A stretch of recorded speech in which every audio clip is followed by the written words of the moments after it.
د لوی او بخونکي خدای په نامه سلامونه او وخت مو په خیر. ښاغلی عبدالظاهر قدیر چې د 2015م کال د اپریل په میاشت کې په کینیا کې یا د کینیا په پلازمینه نایروبي ښار کې نیول شوی و او څو ځلې په کینیا کې محکمه ترسره شوه چې امریکا ته استرداد یا وسپاري او که ونه سپاري، خو بالاخره د کینیا محکمې پریکړه وکړه یا فیصله وکړه چې دا د امریکا حکومت ته وسپاري. د امریکا حکومت ته وسپارل شو او امریکا ته انتقال شو. د جمعې په ورځ د عبدالظاهر قدیر لومړنۍ محکمه ترسره شوه او محکمې پریکړه کړې چې تر څو چې قضیه نه وي روښانه شوې، ښاغلی عبدالظاهر قدیر د باید په بند کې وي. په کینیا کې ولې ونیول شو؟ په کینیا کې ونیول شو او په دې باندې تور ولګېده چې د نشه یي توکو په خرڅ یا قاچاق او همدارنګه د غیر قانوني وسلو په ساتلو کې تورن دی، البته د امریکا د خوا نه.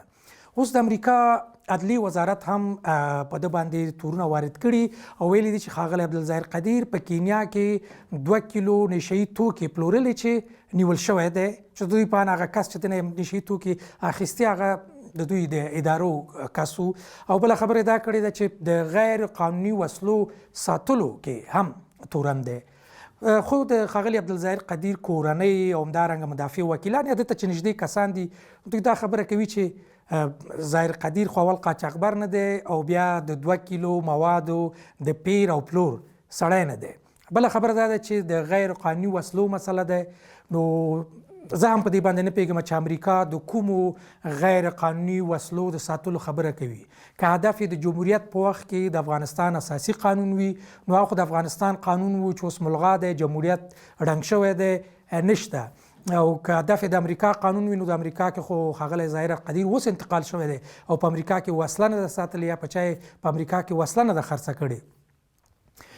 بله خبره دا ده چې که خبره دا وي چې په جمهوریت کې غیر قانوني وسلې لرلې، نو تر ښاغلي ظاهر قدیر داسې اشخاصو په افغانستان کې چې حتی 10,000 او 20,000 میله غیر قانوني وسلې لرلې، ټانګونه شخصي ځان سره ساتلي وو او د بشري ادارو د خوا نه تورن دي چې سلګونه زرګونه حتی 10,000 او لکونه خلک یې وژلي دي چې اوس هم د ناټو په غړي هیوادونو کې ژوند کوي او د بشري ضد جنایاتو باندې تورن دي. نو هغه کسانو ته ولې لاس نه اچول کېږي؟ البته دا د ډېر د هغوی د دوستانو خبره ده. خو بله خبره دا ده چې د دوی کورنۍ یا ملګري دوستان وایي چې د ښاغلي ظاهر قدیر نیول، امریکا ته انتقالول او دغه شیانو باندې تورنول سیاسي انګیزه لري. کېدای شي ځینې خلکو ته دا پوښتنه پیدا شي چې اوس ظاهر قدیر څه موقف درلوده چې امریکا دې وغواړي دته سیاسي دسیسه یا بله پلمه جوړه کړي. خبره دا ده چې د جمهوریت په وخت کې د ننګرهار په شینوار ولسوالۍ کې او په خاص توګه په چین کې د داعش ډلې سر راپورته کړ. هلته قومي مشران په بمونو کېنول، ماشومان یې څیرې کړل او خلک یې ووژل. په هغه وخت کې ښاغلي ظاهر قدیر د هماغه ځایي خلکو سره یو پاڅون اعلان کړ، پاڅون یې وکړ او هلته خلکو وسلې واخیستې او د داعش ډلې په ضد باندې وجنګېدل. ښاغلي ظاهر قدیر په هماغه وخت کې په مطبوعاتو کې خاصتا په ما سره په څو مرکو کې ویلي دي چې د داعش پروژه د هغه وخت د حکومت د امنیت شورا پروژه وه او د دې پروژې تر شا بهرنیان یا امریکایان دي. هغه په خپلو خبرو کې ویل چې دلته نورو عسکرو ته وچه ډوډۍ نه پیدا کېږي، اما داعش ډلې ته قیماق او مربا رسیږي او پیسې ورسره ډالر وي. دا له کومه کېږي؟ بله خبره هغه دا کوله چې دلته یې ویډیوګانې هم شته په هغه وخت کې کومو تلویزیونونو سره چې ما مرکې ورسره کړي هغه اسناد شته چې دی وایي کله چې په هغه سیمه کې د داعش یا د اسلامي امارت چې هغه په خپلو خبرو کې زه د هغه خبرې انتقالوم چې ویل چې کله چې د داعش او طالبانو ترمنځ جګړه نغلي او کله چې طالبان پیاوړي کېږي چې یا اوس د داعش غړي ونیسي او یا هم له منځه ویسي، په هغه وخت کې دغه وخت حکومت الوتکې یا امریکایان راځي او دلته طالبان بمبارتوي، په دوی باندې بریدونه کوي، د داعش ډلې ته لاره خلاصوي چې دوی بیرته وتښتي او د طالبانو په لاس ونه وژل شي.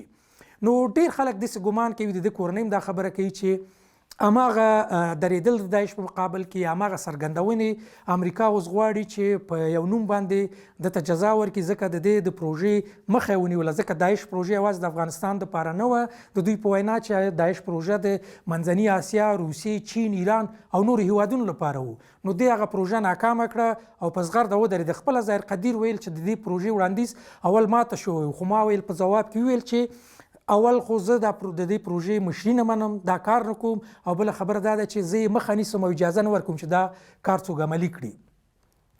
وروستی موضوع چې جنبندي کړو دا ده چې امریکا بله ورځ ما د امریکا د ولسمشر د ویاندې کلپ یا وینا واورېده چې ویل چې اسلامي امارت یا د دوی په وینا باندې طالبان د برمتنیونې سیاست ته ادامه ورکوي. اما اوس چې لیدل کېږي امریکا په خپله د برمتنیونې سیاست مخ ته وړي. یو کس دی چې فعلا په اوسني وخت کې نه کوم موقف لري او نه کوم وظیفه لري، هېڅ کاره دی. هغه ځي کینیا ته، نایروبي ته، په نایروبي کې نیول کېږي، بیا امریکا ته انتقالیږي، بیا په ده باندې تور لګول کېږي چې غیر قانوني وسلې لرلې. چې دا غیر قانوني وسلې خپله د پوښتنې وړ خبره ده چې څنګه یعنې غیر قانوني وسلې لرلې.